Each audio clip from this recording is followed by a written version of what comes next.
तमिलनाडु में बड़े बड़े वादे करके सत्ता में आई विजय की सरकार पूरी तरह से फेल होती दिख रही है।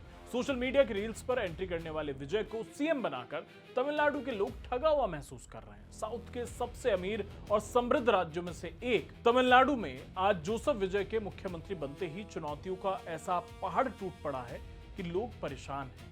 सबसे ज्यादा परेशान है बिजली संकट से। आलम यह है कि आज पूरे राज्य में अंधेरा है। रोज 6 से 12 घंटे तक की बिजली कटौती हो रही है। 40 डिग्री की झुलसाने वाली गर्मी में लोगों का हाल बेहाल है। इसको लेकर अब सियासत भी तेज हो गई है। डीएमके से लेकर एआईएडीएमके टीवी के सरकार को घेर रहे हैं, तो वहीं दिल्ली में कांग्रेस के पसीने छूट रहे हैं। तमिलनाडु में इस वक्त पारा 40 डिग्री के पार है।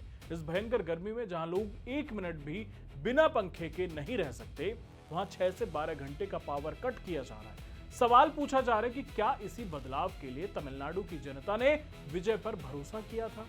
स्थितियां इतनी गंभीर हो चुकी हैं कि छोटे बच्चे गर्मी के मारे सो नहीं पा रहे हैं। अस्पतालों में भर्ती मरीज और घर पर ऑक्सीजन वेंटिलेटर पर बैठे बुजुर्ग जिंदगी और मौत की जंग लड़ रहे हैं। जिसे आप दक्षिण का सबसे विकसित राज्य कहते हैं, उसकी राजधानी चेन्नई से लेकर कन्याकुमारी तक आज बत्ती गुल है। बिना किसी प्लानिंग के पूरे स्टेट की बिजली को ठप कर दिया गया। विपक्ष ने विजय को घेरना शुरू कर दिया है और हमले बेहद तीखे हैं। डीएमके के सीनियर नेता और पूर्व बिजली मंत्री वी सेंथिल बालाजी ने विजय सरकार पर सीधा और जोरदार हमला बोला है। उन्होंने कहा कि सोशल मीडिया पर सुर्खियां बटोरने और रील्स के जरिए वाहवाही लूटने के बजाय जमीन पर आई है। इस मौजूदा बिजली संकट को हल करने के लिए तत्काल और युद्ध स्तर पर कार्रवाई कीजिए। जनता ने आपको सरकार चलाने के लिए चुना है, पब्लिसिटी स्टंट के लिए नहीं चुना है। वहीं एआईएडीएमके के महासचिव और पूर्व मुख्यमंत्री ईपीएस ने भी विजय सरकार की धज्जियां उड़ाकर रख दी हैं। ईपीएस ने सरकार को कटघरे में खड़ा करते हुए जो आंकड़े रखे हैं वो चौंकाने वाले हैं।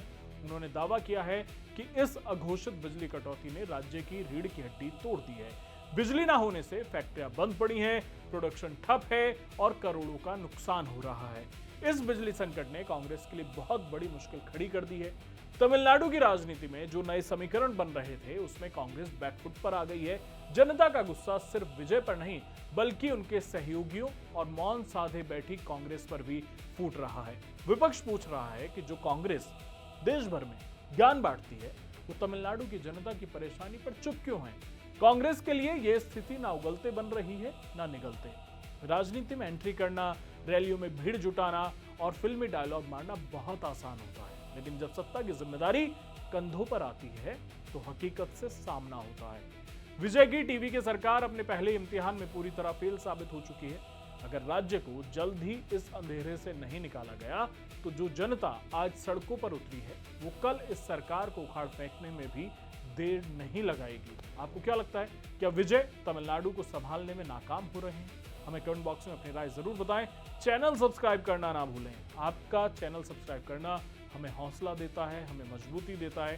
तो वीडियो शेयर करिए, चैनल सब्सक्राइब करिए। धन्यवाद।